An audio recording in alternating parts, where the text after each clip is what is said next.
Hi friends, எல்லோருக்கும் வணக்கம். எல்லோரும் எப்படி இருக்கீங்க? நல்லா இருக்கீங்களா? இன்றைக்கி அந்த கதையோட அடுத்த பகுதி தான் பார்க்க போகிறோம். அதுக்கு முன்னாடி நீங்கள் செய்ய வேண்டிய விஷயம் என்ன அப்படின்னு கேட்டிங்கன்னா, மறக்காமல் நம்ம சேனலை சப்ஸ்கிரைப் பண்ணிக்கோங்க. கீழே இருக்க பெல் பட்டனை கிளிக் பண்ணுங்கள். அப்போ தான் நான் போடுற வீடியோஸ் எல்லாமே உடனுக்குடனே உங்களுக்கு நோட்டிஃபிகேஷன் வரும். ஸோ மறக்காமல் சேனலை சப்ஸ்கிரைப் பண்ணிவிட்டு வீடியோ பாருங்கள் ஃப்ரெண்ட்ஸ். வாங்க நம்ம கதைக்குள்ளே போகலாம். மறுநாள் வீட்டுக்கு எல்லோரும் வாங்க அப்படின்னு சொல்லிட்டு ஃபோன் பண்ணி நான் சொன்னேன். ஆனால் எங்கள் அத்தைக்கெல்லாம் நான் போயிட்டு நேரில் கூப்பிடல அப்படின்னு சொல்லிட்டு ஒரு மாதிரி இதாக பேசினாங்க. எனக்கு உடம்பு சரியில்லாதனால தான் நான் நேரில் போய் கூப்பிட முடியல அப்படிங்கிறது அவங்க அதை உணரவே இல்லை.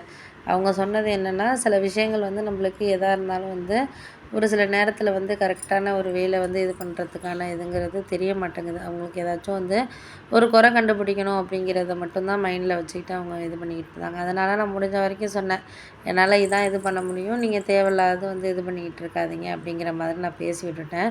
அது கூட என் ஹஸ்பண்ட் சொன்னார், சரி விடு, அவங்கள பற்றி தான் உனக்கு தெரிஞ்ச விஷயம் தானே, அதை எடுத்து பேசி என்ன ஆக போகுது விடு அப்படின்னு சொல்லிட்டு அவர் கிளம்பிட்டார்.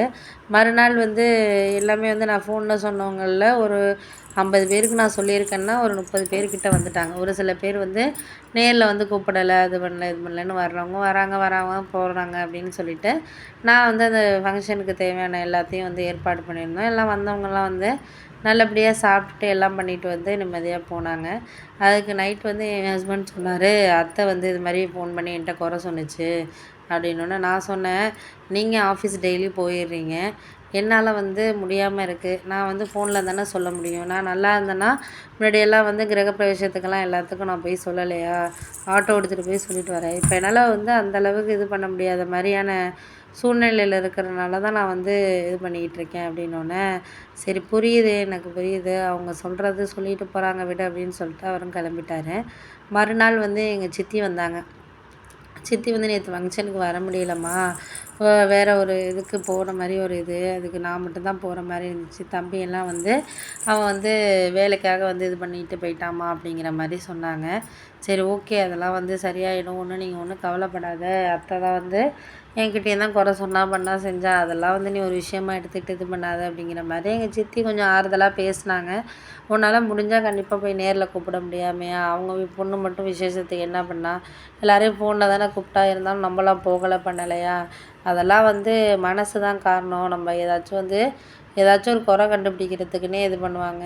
அந்த கிரகப்பிரவேசத்தில் சாப்பாடெலாம் எதுவுமே நல்லா இல்லை தான், இருந்தாலும் நம்ம போய் பார்க்கல பண்ணலையா, எதுக்குமே ஒரு இது இருக்குல்ல அப்படின்னோடனே, சரி நீ எதுவும் ஒன்றும் கவலைப்படாதீங்க, நாள் சில விஷயங்களை கண்டிப்பாக இது பண்ணுறதுக்கான இதுங்கிறது நம்மளுக்கு இருக்கும், அதை நம்ம எடுத்துக்கிட்டு நம்ம வாழ்க்கையில் முடிவு பார்த்துக்கிட்டு போயிட்டுருக்க வேண்டியதான் அப்படிங்கிற மாதிரி சொன்னோன்னே, இதுக்காக நம்ம எந்த ஒரு விஷயத்தையும் போய் நம்ம இது பண்ணிகிட்டு இருக்கக்கூடாது, புரிஞ்சதை நம்ம முடிஞ்ச வரைக்கும் நம்மளால் எது சரியாக இருக்கோ அதை நம்ம பார்த்துக்கிட்டு இது பண்ண வேண்டியதாம்மா அப்படின்னு சொல்லிட்டு சொன்னேன். கொஞ்சம் மனசு இதாக இருந்துச்சு. எதையுமே நம்ம ஒரு சில விஷயங்களை கொஞ்சம் விட்டு கொடுத்து போகிறது தான் நம்மளால் இது பண்ண முடியாத சூழ்நிலையாக இருக்குது அப்படின்னோடனே, சரி பார்த்துக்கலாம் விடுங்க அப்படின்னு சொல்லிட்டு எங்கள் சித்தி நீ ஒன்றும் கவலைப்படாத, எதாக இருந்தாலும் சரியாயிடும் அப்படின்னு சொல்லிட்டு சொன்னாங்க. நானும் அதுக்கப்புறம் ஒன்றும் பேசலை.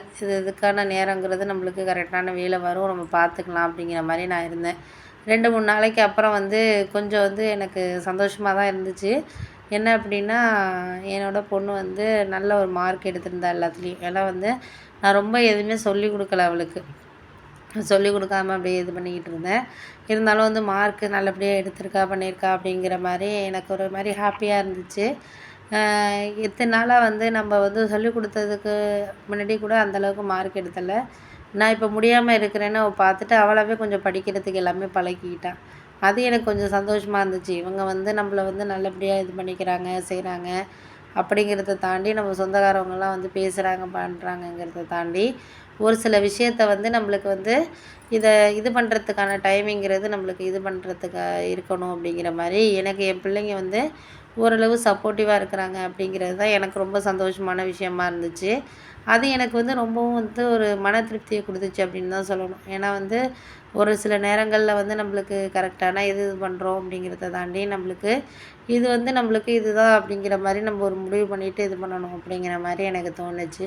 சரி நம்ம பார்த்துக்கலாம், ஒரு சில விஷயங்களை நம்ம பார்த்து எதாக இருந்தாலும் சரி பண்ணிக்கலாம் அப்படிங்கிற மாதிரியே தான் நான் யோசிச்சுக்கிட்டு இருந்தேன். அடுத்த 2, 3 நாளைக்கு அப்புறம் கரெக்டான விஷயங்கிறத தாண்டி நம்மளுக்கு அதுக்கான டைமுங்கிறத நம்ம வந்து இது பண்ணிக்கிட்டு தான் இருக்கணும். முடிஞ்ச வரைக்கும் நம்ம ஏதோ ஒரு காரணத்துக்காக நம்ம வந்து இது பண்ணணும் அப்படிங்கிற மாதிரி எனக்கு தோண ஆரம்பிச்சிச்சு. சரி பார்ப்போம், முடிஞ்ச வரைக்கும் நம்ம வந்து எதா இருந்தாலும் பார்த்து இது பண்ணுவோம் அப்படிங்கிற மாதிரி நான்